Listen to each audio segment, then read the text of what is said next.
বিসমিল্লাহির রহমানির রহিম। বর্তমানে মানুষ কতটা নিষ্ঠুর, মানুষের মনুষ্যত্ব কোথায় হারিয়ে গেছে। কোটা আন্দোলনে যে কতজন মানুষ মারা গেছে, কতজন শিশু মারা গেছে, তা এখন সঠিক কোনো রিপোর্ট পাওয়া যায়নি।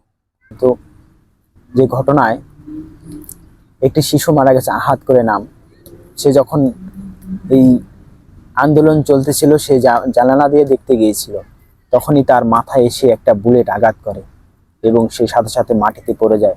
এবং তার বাবা মা যখন তাকে ধরে, তখন দেখে রক্তে তার ফুল লাল হয়ে যায়। এবং তাকে নিয়ে যখন হসপিটালে যায়, তখন সেই অত্যাচারী বাহিনী তাদেরকে বাধা প্রদান করে এবং যখন তাদের রক্ত দেখানো হয় তখন হসপিটালে যেতে অনুমতি দেয়। এবং যখন হসপিটালে যায় তখন ডাক্তাররা বলে তার মাথার ভিতরে গুলি লেগে গেছে এবং গুলিটা তার মাথার মধ্যে আছে, এবং অপারেশন করার জন্য অনুমতি দেয়।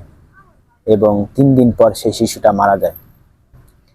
কি স্বাধীন দেশে আমরা বসবাস করি, যেখানে একটা শিশু তার ঘরে নিরাপদ না।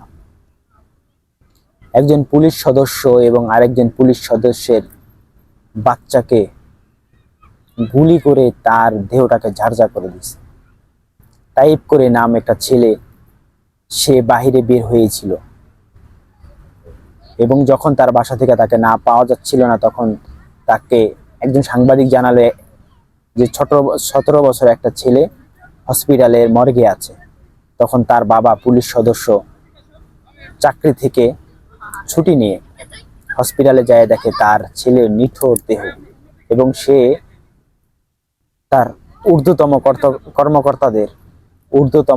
কর্মকর্তাদের ফোন করে জানায়, স্যার, একটা মানুষকে মারতে কতগুলো গুলি লাগে, কত নির্মম মানসিকতা আমাদের। ক্ষমতার জন্য আমরা কতটা নিচে নামতে পারি, কতটা নিচে আমরা নেমে গেছি। জাতি হিসাবে আজকে আমাদের লজ্জা হওয়া দরকার।